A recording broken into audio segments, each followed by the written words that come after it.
போதுமா? இன்னைக்கு வந்து already question and answer segment வந்து என்கிட்ட கேட்டிருந்தீங்க. சோ என்ன பத்தி மட்டும் அந்த செக்மெண்ட்ல சொல்லியிருந்தேன்.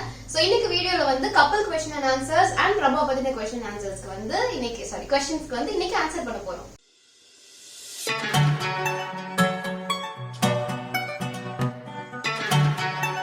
ஃபர்ஸ்ட் क्वेश्चन என்ன அப்படின்னா, இது கப்பல் क्वेश्चन தான். நம்ம இன்ஸ்டால போட்டு நிறைய பேர் கேட்டது. ஏகப்பட்ட क्वेश्चंस வந்தது. அதை கொஞ்சம் செலக்டிவா ஃபில்டர் பண்ணியிருக்கு. அதுல வந்து எதெல்லாம் நல்லா இருக்குமோ இல்ல எதெல்லாம் கொஞ்சம் இன்ட்ரெஸ்டிங்கா இருக்கு பதில் சொன்னா நல்லா இருக்குமோ அதெல்லாமே நாங்க ஃபில்டர் பண்ணியிருக்கோம். இன்னும் சில விஷயம்லாம் கப்பலா பதில் சொல்லவும் நல்லா இருக்குமே சொல்லிட்டு நிறைய எனக்கு தனியா கொஸ்டின்ஸ் வந்து அப்படி இல்லாம கப்பலா பதில் சொல்ற மாதிரியான கொஸ்டின்ஸ் கொஞ்சம் ஃபில்டர் பண்ணி எழுதிட்டோம். எழுதுனதுதான் நான் சொல்ல போறேன். ஃபர்ஸ்ட் கொஸ்டின் என்னன்னா, அம்மா பிடிக்குமா அனிதா பிடிக்குமா அப்படின்னு ஒரு நான் Q&A போட்டு நான் கொடுத்த உடனே எனக்கு வந்த ஒரு ஃபர்ஸ்ட் இதுதான் ரிப்ளை அதுதான் இருந்துச்சு. ரெண்டு பேருக்கும் நிறைய சிமிலாரிட்டிஸ் இருக்கு. கரெக்டா எக்ஸாக்ட்டா சொல்லணும்னா அம்மாவை பிடிச்சாதான் அனிதாவை பிடிச்சது. இப்படி இல்லாம கேட்டிருக்காங்க. ஆக்சுவலி இது எதுவுமே நான் பார்க்கல. சோ ஸ்பாட்ல என்னோடது நான் அப்படியே ஃபில்டர் பண்ணி எழுதி வச்சிருக்கேன். அனிதா இப்ப நானும் அவளும் தான் அப்படியே பதில் சொல்ல போறோம். அதுக்கு அடுத்து வந்து அனிதா வந்து ஒர்க் பண்றது ஆஃப்டர் மேரேஜும் ஸ்டில் ஒர்க் பண்ணிட்டு இருக்கிறது வந்து அதை பத்தி என்ன நினைக்கிறீங்க அப்படின்னு கேட்டிருந்தாங்க. ஒர்க் பண்றதுன்றது படிக்கிறதோ ஒர்க் பண்றதுன்றது அவங்களோட தனிப்பட்ட சுதந்திரம், அவங்களோட தனிப்பட்ட ஒரு இண்டிவிஜுவலோட முடிவு. அது ஹஸ்பண்டா இருக்கலாம் இல்ல ஒய்ஃபா இருக்கலாம். அது யாரோட அவங்களோட தனிப்பட்ட விஷயம். அது அவங்களுடைய தனிப்பட்ட உரிமை. உண்மையை கரெக்டா சொன்னா தனிப்பட்ட உரிமை. அவங்க கல்யாணத்துக்கு அப்புறம் படிக்கவோ வேலைக்கு போகணும்னு ஆசைப்படுறது அவங்களோட தனிப்பட்ட உரிமை, விருப்பம். இல்ல அவளுக்கு நிறைய என்ன சொல்றது நிறைய ஏரியால இன்ட்ரெஸ்ட் இருக்கு. மேக்கப்ல பிரைடல் பண்ணணும்னு சொல்லிட்டு அதுக்கப்புறம் வந்து திடீர்னு ஒரு நாள் வந்து நான் MBA மாதிரி படிச்சுட்டு HR ஆக போறேன் அப்படின்னு சொல்லிட்டு இருந்தா. அதுக்கப்புறம் வந்து டியூஷன்ஸ் எடுப்பேன். சொல்லி கொடுக்கறதுக்கு ரொம்ப ஈஸியா வரும். ஸோ அந்த மாதிரி போறேன் அப்படின்னு சொல்லிட்டு இருந்தா. அவளுக்கு என்னவா விருப்பம்னாலும் அதை நான் சப்போர்ட் தான் பண்ணுவேன். அதுக்கு அவ போறதுக்கு நான் ஹெல்ப் பண்ணுவேன். அது கூட வந்து நான் சப்போர்ட் பண்ணுவேன் கண்டிப்பா.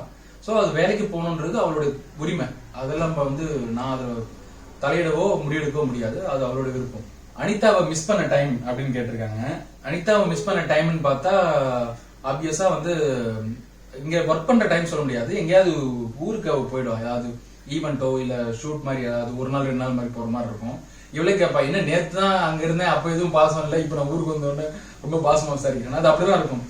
டக்குன்னு இன்னைக்கு இருப்பா, நாளைக்கு போயிட்டு நாளைக்கு வந்துருவா. பட் நாளைக்குன்ற அந்த ஒரு நாள் இருக்குல்ல, அப்போ கொஞ்சம் மிஸ் பண்ற மாதிரி தோணும் ஊர்ல இல்லாதப்போ. அதுக்கப்புறம் வந்து ஏஜ் கேட்டிருக்கீங்க. என்னோட வந்து May 3, 1991 இதான் என்னோட டேட் ஆஃப் பர்த். நான் 1992, அவங்க 1991. ரெண்டு பேருக்கும் ஏஜ் டிஃபரன்ஸ் வந்து 1 year 1 month டிஃபரன்ஸ். வந்து அனிதா வந்து பிஃபோர் மேரேஜ் எப்படி இருந்தாங்க, ஆஃப்டர் மேரேஜ் எப்படி இருந்தாங்க, அதுக்கு ஏதாவது டிஃபரன்ஸ் இருக்கா அப்படின்ற மாதிரி ஒரு क्वेश्चन கேட்டிருக்கீங்க. ஆஃப்டர் மேரேஜ் பிஃபோர் மேரேஜ் எனக்கு தெரிஞ்சு கேரக்டர் வைஸ் நான் கொஞ்சம் உத்து கவனிச்ச வரைக்கும் கொஞ்சம் சட்டில் ஆயிட்டாங்க, கொஞ்சம் பொறுமை ஆயிட்டாங்க. கொஞ்சம் துருதுருன்னு இருப்பா, ஹைப்பரா இருப்பா முன்னாடி. இப்ப எல்லாம் கொஞ்சம் பொறுமையா. மேடம் வந்து ஒரு குடும்ப தலைவிக்கான சில குடும்ப இஸ்திரி சில விஷயங்கள பொம்மிஸ் நைட்டிஸ் மாதிரி குடும்ப தலைவியே உணர்றாங்க. அதனால வந்து அவங்களுக்கு சில விஷயம் வந்து கொஞ்சம் டோன் டவுன் ஆயிட்டா. அது வந்து அதுதான் டிஃபரன்ஸா நான் பாக்குறேன். ஃபர்ஸ்ட் லவ்ல வந்து ஃபர்ஸ்ட் ஃபைட் சாரி நியூஸ் செவன்ல வந்து ஒரு இது வச்சிருந்தாங்க. ஆனிவர்சரி ஒன்று நடந்துச்சு. அப்போ வந்து மேடம் வந்து கொரியோ பண்ணி டான்ஸ் ஆடினாங்க. டான்ஸ் ஆடினாங்க கோரியோ பண்ணி ஆள்லாம் வச்சு கோரியோ பண்ணி அவங்க டீமா ஆடினாங்க, பெர்ஃபார்ம் பண்ணாங்க. ஆடி முடிச்சுட்டு அதுக்கப்புறம் நானும் அங்கதான் இருந்தேன். நம்ம சேர பண்ணி என்கரேஜ் பண்றது அதெல்லாம் தான், வேற எதுவும் இல்ல. ஆடி முடிச்சதுக்கு அப்புறம் அப்பதான் வெளியே வந்து ஸ்ட்ரீட்ல மீட் பண்றோம். ஃபர்ஸ்ட் டைம் மீட் பண்ணும்போது அவ வந்து நான் என்ன பதில் சொல்லுவேன், அது எப்படி இருக்குன்னு பயங்கர ரியாக்ட் பண்ணணும்னு எதிர்பார்க்கறேன். நான் தான் ஃபர்ஸ்ட் வேற வந்தோம். அதுல ஆமா வீட்டுக்கு போற வரைக்கும் நல்லா இருந்துச்சுன்னு சொல்லவே இல்ல. நாங்க எங்க டீம் தான் ஃபர்ஸ்ட் பிரைஸ் வாங்கணும். அதுக்கு எதுவுமே பேசல. அழுக வரைக்கும் போயிட்டாங்க. அதனால அப்ப அதுதான் ஞாபகம், ஃபைட்னு ஞாபகம் இருக்கு. ஓகே, பிரபாக்கு வந்து எத்தனை வருஷம் வர்க்ல எக்ஸ்பீரியன்ஸ் இருக்கு அப்படி கேட்டிருக்கீங்க. எக்ஸ்பீரியன்ஸ்னா ஓவராலா அப்படிதான் கேக்குறான்னு நினைக்கிறேன். என்னோடது நான் கிராபிக்ஸ்ல இருக்கேன், கிராபிக்ஸ் அனிமேட்டர் டிசைனர். நான் வந்து ஆல்மோஸ்ட் 12 வருஷம் ஆயிடுச்சு. நான் முதல்ல சேனல்ல ஒர்க் பண்ணிட்டு இருந்தேன். அதுக்கப்புறம் ப்ரொடக்ஷன் ஹவுஸ் போயிட்டேன். ப்ரொடக்ஷன் ஹவுஸ்ல படத்துக்குள்ள ஒர்க் பண்றேன், கிராபிக்ஸ்லாம் ஒர்க் பண்ணிட்டு இருந்தேன். அதுக்கப்புறம் திருப்பியும் சேனல் வந்துட்டேன். இதுதான் மொத்தம் 12 வருஷம் என்னோட எக்ஸ்பீரியன்ஸ். ரெண்டு பேருக்கும் ஆல்மோஸ்ட் ஒரே வயசு தான், ஒரு 1 year தான் டிஃபரன்ஸ். நானும் ரொம்ப நாளா ஒர்க் பண்ணிருக்கேன். பட் நான் 6 வருஷம் வந்து 12 வருஷம், அப்படியே டபுள் தி எக்ஸ்பீரியன்ஸ் பிரபாக்கு. என்னென்னலாம் படம் ஒர்க் பண்ணிருக்கேன்னு சொல்லு. இல்ல அதெல்லாம் சொல்லு. சின்னதெல்லாம் உங்களுக்கு தெரிஞ்ச சில சீன்ஸ்லாம் கூட வந்து பிரபா ஒர்க் பண்ணிருக்காங்க, அதெல்லாம் சொல்லு. இல்ல படம் ஒர்க் பண்ணதெல்லாம் கொஞ்சம் பழைய விஷயம், பழசா. பரவாயில்ல, பழைய படமா இருந்தாலும் பரவாயில்ல. கடைசியா நான் ஒர்க் பண்ணிட்டு சேனலுக்கு வந்து கும்கி தான் ஒர்க் பண்ணிட்டு வந்தேன். கும்கி ஒர்க் பண்ணி முடிச்சுட்டு அந்த ப்ராஜெக்ட் முடிஞ்ச உடனே அப்படியே நான் படம் கும்கில என்ன சீன் சொன்னா தெரியும் எல்லாருக்கும். கும்கியோட டைட்டில் அனிமேஷன், அதுக்கப்புறம் வந்து படத்துல வர அந்த யானை சீன்லாம் இருக்குல்ல, யானையோட அனிமேஷன்லாம் இருக்குல்ல, அதுல சில போர்ஷன் பெரிய டீம் நாங்க. அப்புறம் காஞ்சனா படத்துல வந்து ஸ்டம்ப் வந்து கிரவுண்ட்ல தட்டுற சீன், தட்டின உடனே அப்படியே இருட்டி மேகம்லாம் இருட்டி, அப்புறம் காஞ்சனா போய் நான் டெஸ்ட் அட்டெண்ட் பண்ணி நான் ஃபர்ஸ்ட் ஜாயின் பண்ண ஒரு ஷாட். அது எனக்கு ரொம்ப ஸ்பெஷல் அந்த ஷாட். காஞ்சனா 1ல காஞ்சனா ஃபர்ஸ்ட், அதாவது முனி 2 Kanchana 1. Next question, first time எப்போ அனிதாவை பாத்தீங்க? 2014 இந்த படத்துல டக்குன்னு பார்க்கும்போது லைட் எரியுது, எல்லாமே சீரியஸ் ஸ்லோ மோஷன் அப்படிலாம் இல்ல. சோ ஃபர்ஸ்ட் டைம் பார்க்கும்போது நான் ஃபர்ஸ்ட் என்ன நினைச்சேன்னா, அனிதா ஃபர்ஸ்ட் டைம் பார்க்கும்போது ரொம்ப என்ன இந்த பொண்ணு இவ்வளவு குட்டியா இருக்குன்னு மட்டும் தான் நினைச்சேன். நான் வேற எதுவுமே நினைக்கல, இவ்வளவு குட்டியா ஒரு பொண்ணு அப்படின்னு நினைச்சது வந்து ஃபர்ஸ்ட் டைம் அதான் நினைச்சேன். மொபைல் வால்பேப்பர் என்ன? மொபைல் வால்பேப்பர் நான் உங்களுக்கு இப்ப காட்டுறேன். இதான் என்னோட mobile wallpaper. First time Anitha கிட்ட இன்ஸ்பயர் ஆன விஷயம்? அதான் அனிதா கிட்ட ஃபர்ஸ்ட் டைம் இன்ஸ்பயர் ஆன விஷயம் அப்படின்னா, நாங்க பேச ஆரம்பிச்ச கொஞ்ச நாள்லயே மேடம் ஓட எஸ்டிடி எல்லாம் எனக்கு தெரிஞ்சது. அப்போ எனக்கு ரொம்ப பிடிச்சது வந்து அவங்களுடைய ஃபேமிலி ஸ்டோரி, அவ ஃபேமிலி பாத்துக்கிற விதம், அதெல்லாம் எனக்கு ரொம்ப பிடிச்சது. சோ அது எனக்கு ரொம்ப இன்ஸ்பயர் ஆயிடுச்சு. ஏன் எப்பவுமே 90s கிட்ஸ் ஸ்டோரி? இது நிறைய பேர் கேட்டிருக்காங்க, ஏன் வந்து எப்ப பார்த்தாலும் 90s கிட்ஸ் போடுறீங்க அப்படின்னு சொல்லிட்டு இன்ஸ்டாலையும் சரி இதெல்லாம் எல்லாத்துலயுமே. 90s கிட் மாதிரி வந்து எனக்கு தெரிஞ்ச ஒரு கிஃப்டடான ஒரு ஜெனரேஷன் இருக்க வாய்ப்பெல்லாம் நான் நினைக்கிறேன். என்னுடைய பர்சனல், இதுக்கு முன்னாடி இருக்கவங்க வேற சொல்லலாம், இல்ல இதுக்கு அப்புறம் இருக்கிற ஜெனரேஷன் வேற மாதிரி சொல்லலாம். ஆனா நிறைய பேர் ஒத்துக்கிற மாதிரி விஷயம் என்ன அப்படின்னா, நம்ம வந்து ஒரு ஒயர்டு டெக்னாலஜில இருந்து ஒயர்லெஸ் டெக்னாலஜி வரைக்கும் ஆகிற எல்லாத்தையுமே பார்த்தது வந்து 90s கிட்டா தான் இருக்க முடியும்னு நினைக்கிறேன். அந்த ஜெல்லா ஒரு இடம் இருக்கும் இல்லையா, எதுவுமே இல்லாம இருந்து எல்லாமே இருக்கிற இடத்துல நடுவுல இதுக்குள்ள வந்து ஜெல்லா ஒரு பீரியட் வந்து 90s கிட்டு மட்டும் தான் கிடைச்சது. நம்ம வந்து இந்த சுத்திர போன், பட்டன் போன்ல இருந்து இப்ப நார்மலா இருக்க டச் போன் எல்லாமே இன்ஃப்ராரெட் எல்லாத்தையுமே நம்ம யூஸ் பண்ணிட்டு இருக்கோம். ஒரு டிவி வந்து எப்பயாவது ஒரு ப்ரோக்ராம் போடுவாங்களா, ஒரு படம் போடுவாங்களா, ஒரு பாட்டு போடுவாங்களா, நம்ம வேடிக்கை பார்த்ததுல இருந்து நம்ம நினைச்சதை எப்ப வேணா எங்க வேணா எல்லாத்தையும் பாத்துக்கலாம் டெக்னாலஜி வரைக்கும் நம்ம எல்லாத்தையுமே பார்த்துட்டு இருக்கோம். சோ எனக்கு தெரிஞ்சு டெக்னாலஜி வைஸும் சரி, ஃபுட்டு, லைஃப் ஸ்டைலு, ஒரு எல்லா விதத்திலுமே ரொம்ப ரொம்ப கிஃப்டடான ஒரு ஜெனரேஷன் நான் நினைக்கிறது வந்து 90s கிட் தான். சோ அதனால அது எப்பவுமே நான் ரொம்ப ரொம்ப மிஸ் பண்றேன். உண்மையிலேயே நான் எதை மிஸ் பண்றேன், என்னோட 90s கிட்டா இருந்த அந்த குழந்தை பருவத்தை தான் மிஸ் பண்றேன். மேடம் வந்து அதுல ரொம்ப ஊறி போனவங்கனால வந்து உங்களுக்கு எவ்வளவு கொடுக்குது, 50 கொடுக்குது, என்னங்க எனக்கும் 50 தாங்க கொடுக்குது டிவிஎஸ் சாம்பு அப்படின்ற மாதிரி ரெண்டு பேரும் சிங்க் ஆயிட்டோம். ஒன்னும் இல்ல. அதனால வந்து 90s கிட்ட பத்தி அதிகமா ஷேர் பண்ணிட்டே இருக்கும். ஃபர்ஸ்ட் லவ் ப்ரப்போசல் பண்ணது எப்போ? ஃபர்ஸ்ட் லவ் ப்ரப்போஸ் பண்ணதுன்னா, ப்ரப்போஸ் யாரும் பண்ணிக்கல, ரெண்டு பேரும் ப்ரப்போஸ் பண்ணல, அப்படியே ஓடிக்கிட்டு இருக்க வண்டி. 3 வருஷமா கல்யாணம் ஆகி 6 மாசம் ஆயிடுச்சு, அதனால வந்து ப்ரப்போஸ் பண்ணிக்கவே இல்ல. அதுதான் வந்து உண்மை. மேடமாவது பிடிக்கும் போதெல்லாம் விரும்பும்போது சொல்லுவாங்க எனக்கு ஐ லவ் யூ சொல்வேன். அவன் பிடிக்கும் போது விரும்பும்போது அதை சொல்லுவாங்க. அப்ப கூட உஷாரா அந்த வேர்ட் சொல்றதே கிடையாது எப்பயுமே. பாயிலடி. அப்பாவுடைய டெத் பத்தி? அப்பாவோட டெத்னா என்னன்னா நிறைய கேட்டிருந்தாங்க அதை பத்தி, என்ன எப்படி இருந்தாங்க அப்படின்னா.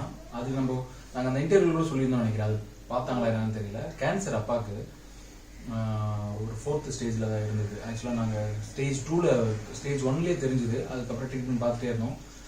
ஸ்டேஜ் 2லயும் பார்த்து ட்ரீட்மெண்ட்லாம் இருந்தது.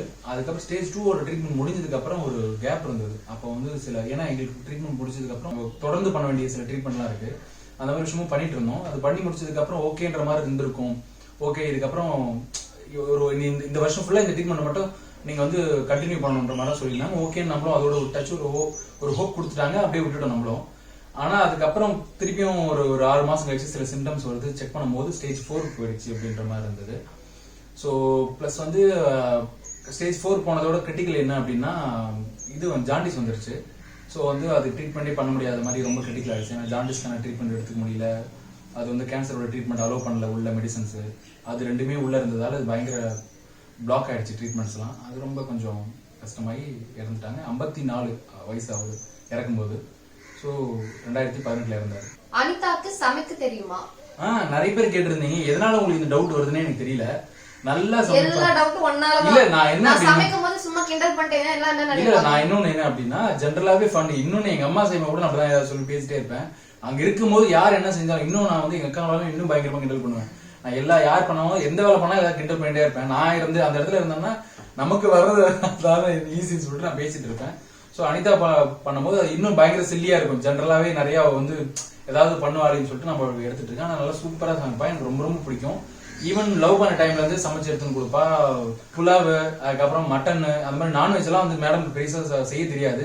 இருந்தாலும் எனக்காக அப்படியே ட்ரை பண்ணி, அப்போ இப்ப நல்லாவே சமைப்பா, அப்போ வந்து எனக்காக ட்ரை பண்ணி சமைச்சு எடுத்துட்டு வருவா. சூப்பரா இருக்கும். எப்படி இவ்வளவு நல்லா இருக்கு அப்படின்னா, அதுக்கு மெனக்கெட்டு இருப்பா. ரொம்ப நிறைய நேரம் ட்ரை பண்ணி ஒரு சின்ன ஒரு இன்கிரீடியன்ட் இல்லைனா கூட அதுக்காக போய் வாங்கிட்டு வந்து வெயிட் பண்ணி அது இல்லைன்னா நான் சமைக்க மாட்டேன்லாம் சொல்லி அப்படிலாம் செஞ்சு மெனக்கிடுவா. சண்டை போட்டா யாரு முதல்ல சமாதானம் ஆவீங்க? சம்டைம்ஸ் சோ ஆக்சுவலி வந்து சீக்கிரம் சமாதானம் ஆவறது வந்து பிரபா தான். நான் வந்து கொஞ்சம் லேட்டா தான் அவன் வரட்டும் அப்படின்ற மாதிரி இருப்பேன். ஆனா வந்து பிரபா தான் ஃபர்ஸ்ட் சமாதானம் ஆவாரு. என்னோட பிளஸ் என்னன்னா எவ்வளவு பெரிய ஃபைட் வந்தாலுமே கூட பிரபா வந்து பேசிட்டா உடனே பேசிடுவேன், உடனே ஆன்சர் பண்ணிடுவேன், உடனே சிரிச்சிடுவேன். அதனால வந்து அது டப்புன்னு கூல் ஆயிடும். சில சண்டையெல்லாம் வந்து வித்தின் ஒரு 1 or 2 minutesக்குள்ளே கூட சேர்ந்துருவோம். சோ அந்த மாதிரிலாம் நடக்கும். அதனால யாரு சமாதானம் ஆகுறாங்கிறத விட அவங்க சமாதானம் ஆனோடனே ஆப்போனண்டா இருக்கவங்க வந்து அதை உடனே அக்செப்ட் பண்ணிக்கிறாங்களா அப்படிங்கறத பொறுத்துதான் அது சீக்கிரமா சேரும். சண்டை போடும்போது 2 பேரோட ரியாக்ஷன் எப்படி இருக்கும்? நீதான் சொல்லணும். நான் வந்து ஒரு 50 டெசிபிள்ல பேசுறேன்னா ஒரு 60 டெசிபிள்ல அதுக்கு எதிர்வாதம் பண்ணிட்டு இருப்பா. சோ இது இப்படிதான் 120 டெசிபிள்ல ரியாக்ஷன் வரும்.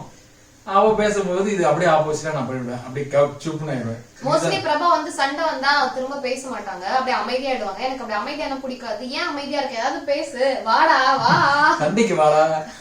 என்ன ஒரு சின்ன பையன் பேசிக்கிட்டு இருக்கா, கண்டதெல்லாம் ஒரு எரியதா வாடன்ற மாதிரி எனக்குள்ள உள்ளுக்குள்ள சொல்லும்.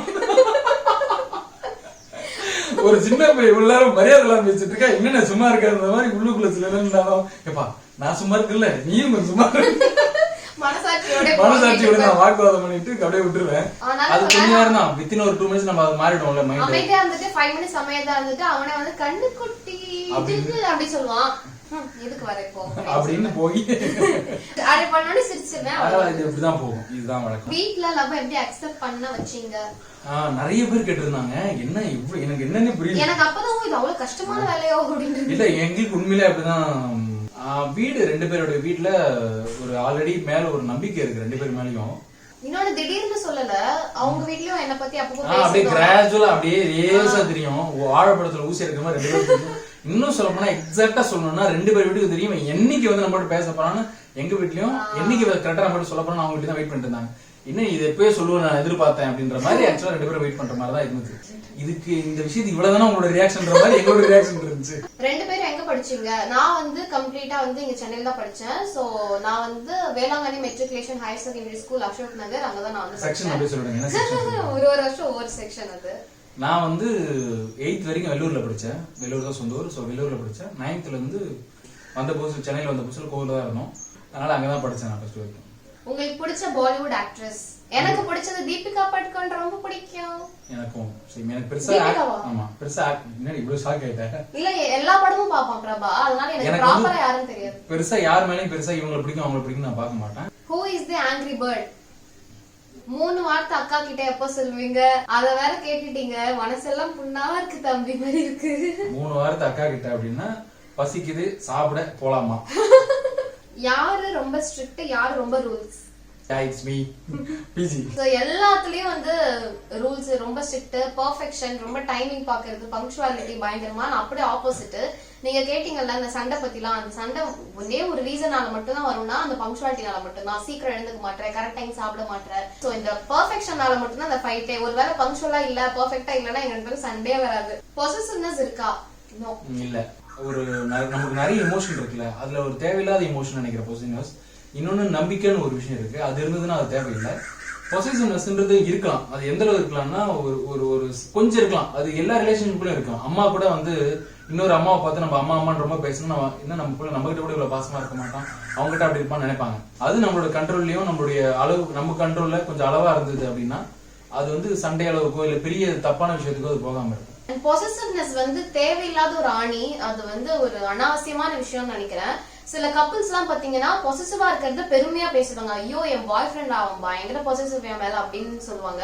ஆனா யாரெல்லாம் அப்படி சொல்றாங்களோ அவங்களே ஃபியூ மந்த்ஸ்ல வந்து ஐயோ அவன் எங்கேயுமே விட மாட்டான், யார்ட்டையும் பேச விட மாட்டான்னு புலம்பவே ஆரம்பிச்சிருவாங்க.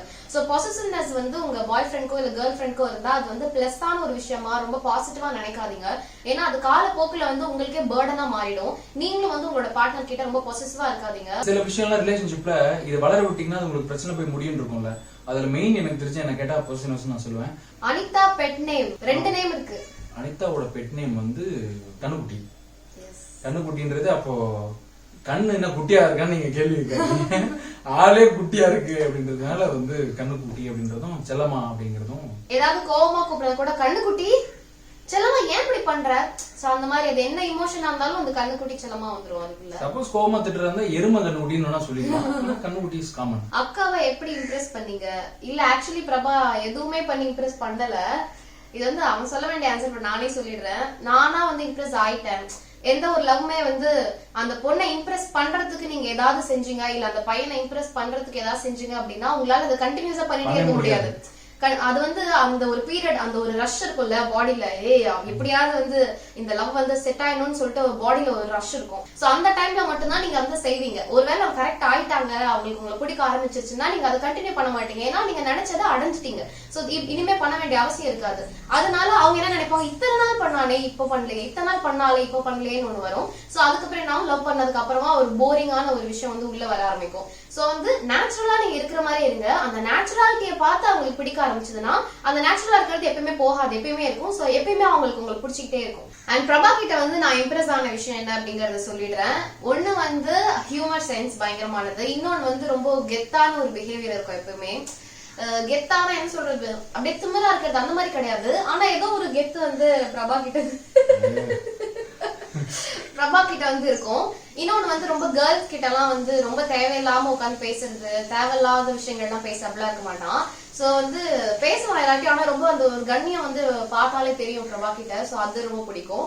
அண்ட் இன்னொன்னு வந்து பிரபா பத்தி மத்தவங்க வந்து நிறைய பாசிட்டிவா சொல்லுவாங்க. அது வந்து எனக்கு மட்டும் ஆல் செட் பண்ணேன். சரி அப்படிலாம் கிடையாது. சோ யாருமே பிரபா பத்தி எங்கெல்லாம் கிராஸ் பண்ணி போறாங்க அங்கெல்லாம் ரெண்டு பேரும் பாத்தியா இதெல்லாம் பிரபாவால தான் முடியும் அப்படிலாம் கிடையாது. அது எப்படி 3 வருஷமா பண்ணுவாங்களா, அப்படிலாம் கிடையாது. நான் யார்கிட்ட வந்து பிரபா பத்தி கேட்டாலும் பாசிட்டிவா தான் சொல்லுவாங்க. அது ஒண்ணு ரொம்ப பிடிச்சது. அதுக்கப்புறம் பிரபாக்கு வந்து ஸ்மோக்கிங், ஆல்கஹால், பான் மசாலா இந்த மாதிரியான எந்த பிரச்சனையும் கிடையாது, எந்த பழக்கமும் கிடையாது. போட்டா கூட கிறுகிறுன்னு சோ எந்த ஒரு பேட் ஹேபிட்டுமே பிரபா கிடையாது. அது வந்து எனக்கு ரொம்ப ஆச்சரியமா இருந்தது. பரவாயில்ல இந்த வயசுல வந்து பசங்க அதுவும் ஒரு 90s கிட்டா இருந்துட்டு சோ எந்த ஹேபிட்டும் கிடையாதுங்கிறது எனக்கு ரொம்ப பாரு இப்படி இல்லாம கூட இருப்பாங்க அந்த மாதிரி இருந்தது. vlog பண்ணணும்னு எப்போ பிளான் பண்ணீங்க? vlog பண்ணணும்னு சொல்லிட்டு பிஃபோர் மேரேஜ் நாங்க பிளான் பண்ணோம். ஆனா என்ன அப்படின்னா அதுக்கான சாத்திய கூறுகள் அமையல.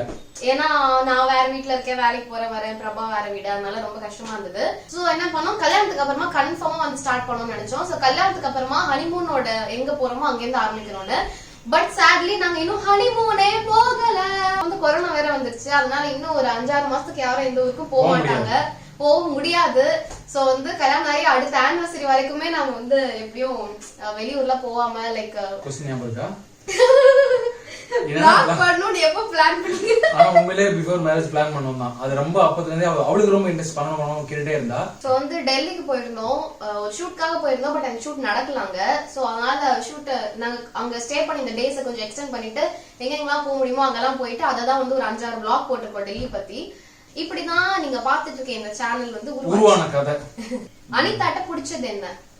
ஒரு டெரர் பீஸ் ஒர்க் பண்றதுல நீங்க 24 hours into 7 நீங்க 7 நாளும் 24 மணி நேரம் அவளுக்கு ஒர்க் கொடுத்தீங்கன்னா செஞ்சுக்கிட்டே இருப்பா. ஒரு சைட்ல ஒரு குளுக்கோஸ் பாட்டில் மட்டும் ஏற்றிட்டீங்கன்னா எனர்ஜிக்கு அவர் சீரியஸா எதையுமே சாப்பாடு வேணும் இல்ல எனக்கு கொஞ்சம் அப்படிலாம் இன்னும் இல்லை. அவ்வளோனா ஒர்க் பண்றதுக்கு என்னால கண்டிப்பா அப்படி முடியவே முடியாது. நான் வந்து ஒரு சர்டன் டைம் வச்சுப்பேன், இவ்வளவு நேரம் தான் ஒர்க் பண்ண முடியும், இதுக்கப்புறம் முடியாது அப்படின்னு. நான் ரொம்ப புஷ் பண்ணாலும் கூட எனக்கு சப்போர்ட்டும் பண்ணாத, உடம்பு கஷ்டமா இருக்கும், அதெல்லாம் இருக்கும். ஆனா அவ அப்படி இல்ல, அந்த டு த கோர் இருக்குல்ல அந்த எண்டு, அது வரைக்குமே ஒர்க் பண்ணிட்டே இருப்பா. எவ்வளவு நேரம் எவ்வளவு நாள் ஒர்க் கொடுத்தாலும் பண்ணிட்டே இருப்பா. அது நான் ரொம்ப ஆச்சரியப்பட்டேன். ரொம்ப எப்படி இது வந்து பாசிபிள், இந்த பாடிக்குள்ள இருந்து எவ்வளவு எனர்ஜி ப்ரொடியூஸ் ஆகுது, கொஞ்சமா சாப்பிட்டு எப்படி நீங்க நாள் ஃபுல்லா ஒர்க் பண்றான்றது பயங்கர ஆச்சரியமான விஷயம். பிடிச்சது அதுதான். பொய் சொல்லி மாட்டிருக்கீங்களா? இல்ல பிரபா வந்து ஆக்சுவலி பொய்யே சொல்ல மாட்டாங்க, டைரக்டா சொல்லிட்டு சண்டை வந்துடும்.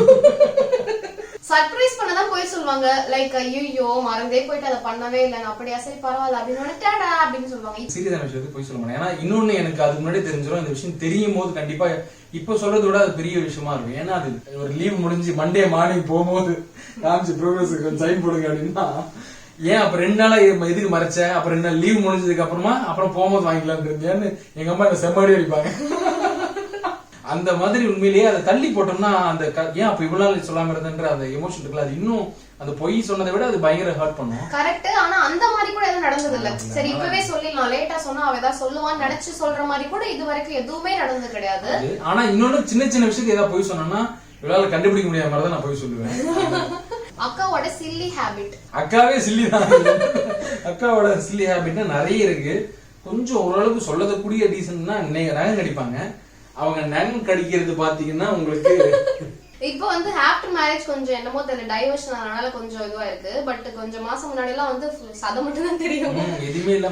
இதெல்லாம் மிஞ்சி கால் நகத்தெல்லாம் கடிச்சிட்டு சும்மா சும்மா சும்மா சொல்றேன். அனிதாவோட குக்கிங்ல உங்களுக்கு பிடிச்சது என்ன? மட்டன் சூப்பரா செய்வா.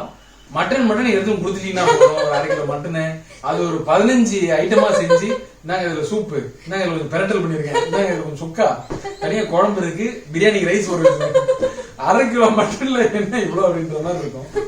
லவ் டைம்ல அனிதாக்கு கொடுத்த கிஃப்ட் நிறைய கிஃப்ட் கொடுத்திருக்காங்க. லைக் ஃபர்ஸ்ட் டைம் வந்து நான் அப்படியே அழுதுட்டேன். ஆப்பிள் ஐபோன் வந்து வாங்கிட்டு வந்து கொடுத்தாங்க. எனக்கு அதெல்லாம் வந்து பெருசா யூஸ் கூட பண்ண தெரியாது. நான் வந்து ஆண்ட்ராய்டே யூஸ் பண்ணி பழகிட்டேன். எனக்கு அதெல்லாம் வந்து ரொம்ப பெரிய விஷயம். அதனால வந்து ஏன் இவ்வளவு எல்லாம் செலவு பண்ணி ஏன் இதெல்லாம் பண்ண அப்படின்னு சொல்லிட்டு பயங்கரமா அழுதேன். அதனால ஒவ்வொரு பர்த்டேக்கும் ஒரு கிஃப்ட் வராது. ஒரு பர்த்டேனா ஒரு 10-15 கிஃப்ட் வரும். அதுக்கப்புறம் போன வருஷம் பர்த்டேக்கும் எனக்கு வேற மொபைல் தான் வந்து கிஃப்ட் பண்ணாங்க. அந்த ஆப்பிள் போன்ல வந்து தண்ணி போயிடுச்சு. அதனால அது 1 இயர் கூட நான் ஃபுல்லா யூஸ் பண்ணல. 11 மந்த்ஸ்ல அந்த போன் போயிடுச்சு. அதுக்கப்புறமா போன வருஷம் ஒரு மொபைல். ஸோ இந்த மாதிரி ஏதாவது கிஃப்ட் வந்து வந்துட்டே இருக்கும். ஆனா அது வந்து நான் உங்ககிட்ட கூட அது பெருசா சொல்லிக்க விரும்பல. பிகாஸ் லவ்ல வந்து ரொம்ப மெட்டீரியலிஸ்டிக்கா நம்ம இருக்க கூடாது. நமக்குள்ள கிஃப்ட் பண்ணிக்கிறது வேற. நான் பிரபா கிஃப்ட் பண்ணலாம், பிரபா கிஃப்ட் பண்ணலாம். பட் அதை வந்து வியூவர்ஸ் கிட்ட போயிட்டு எனக்கு இதுதான் கொடுத்ததுலேயே காஸ்ட்லி கிஃப்ட், இதுதான் பெரிய கிஃப்ட்னு சொல்றது எனக்கு பெருசா விருப்பம் இல்ல. பிகாஸ் ஏன்னா அதை பார்த்துட்டு நீங்க வந்து அப்ப கிஃப்ட் எல்லாம் கொடுத்தாதான் லவ் வந்து பெருசு போல, கிஃப்ட் எல்லாம் கொடுத்தாதான் கேர்ள் ஃபிரெண்ட் இம்ப்ரெஸ் ஆவான்ற மாதிரி நீங்க நினைச்சுக்க கூடாது.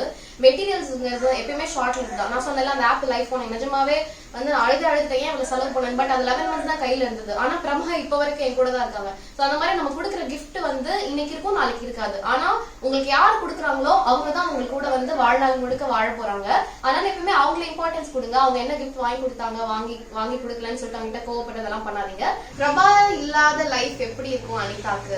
சோ வந்து எப்பவுமே பிரபாக்கு வந்து நான் ஏதாவது கிரீட்டிங் எழுதினாலோ இல்ல வந்து நியூ இயர்க்கு இல்ல பிரபா பர்த்டேக்கு மெசேஜ் பண்ணாலோ 12 o'clock நான் முன்னாடியே 11:30 டைப் பண்ணி வச்சிருக்கேன் எல்லாத்தையும். சோ 12 o'clock வந்து மெசேஜ் அனுப்புவேன். ஏன்னா அது ரொம்ப பெருசு. நான் 12க்கு டைப் பண்ண ஆரம்பிச்சா அது 12:15 அனுப்ப முடியும். அந்த மாதிரி அனுப்புவேன். சோ எப்பயுமே எது அனுப்பினாலும் கடைசியில வந்து நான் நீ இல்லைன்னா நான் என்ன ஆயிருப்பேன் அப்படின்னு சொல்லிட்டு கடைசியில எழுதுவேன். சோ அது வந்து ரொம்ப ரொம்ப ட்ரூ அது. சோ லவ் பண்ண ஸ்டார்டிங்ல இருந்து நான் எப்போ மெசேஜ் பண்ணாலும் லாஸ்டா எழுதுவேன். உன்னை பார்க்காம போயிருந்தா நான் என்ன இருப்பேன் பப்பு அப்படின்னு சொல்லிட்டு லாஸ்டா ஒரு வேர்டு எழுதுவேன். அது ரொம்ப ட்ரூவும் கூட. பிரபா பார்க்காம இருந்துதான் நான் என்ன இருப்பேன் என்னால இமேஜின் கூட பண்ண முடியல. பிகாஸ் என்னோட மேரேஜ் லைஃப் வேற யாராவது கல்யாணம் பண்ணிதான் எப்படி இருந்திருக்கும். நான் நிறைய சண்டை போடுவேன். அதெல்லாம் இவ்வளவு சீக்கிரம் சமாதானம் இருக்குமா அப்படின்லாம் எனக்கு நிறைய டவுட் இருக்கு. இப்ப கூட எனக்கு நினைச்சா வந்து நைட் மேரமா இருக்கும். பிரபா கிடைக்கலன்னா வேற யாராவது கிடைச்சிருந்தா நம்ம எப்படி வாழ்ந்திருப்போம் அப்படின்னு தான் நான் வந்து யோசிப்பேன். சோ பிரபா வந்து எனக்கு கிடைச்ச ஒரு மிகப்பெரிய கிஃப்ட். சோ வந்து எந்த பேட் ஹேபிட்ஸ் இல்லாம தேவையில்லாம கோவப்படாம இவ்வளவு பங்க்சுவலா எனக்காக குக்கும் பண்ணி கொடுத்து, எனக்கு உடம்பு சரியில்லைன்னா என்னோட க்ளோத்ஸ் கூட வாஷ் பண்ணி வச்சிருவாங்க, என்னோட ஈவன் இன்னர்ஸ் கூட வாஷ் பண்ணி வச்சிருவாங்க. என்ன ஆஃபீஸ்னா விடி காலையில நடுராத்திரி போனா கூட என்ன போய் கொண்டு போய் விட்டுட்டு வருவாங்க.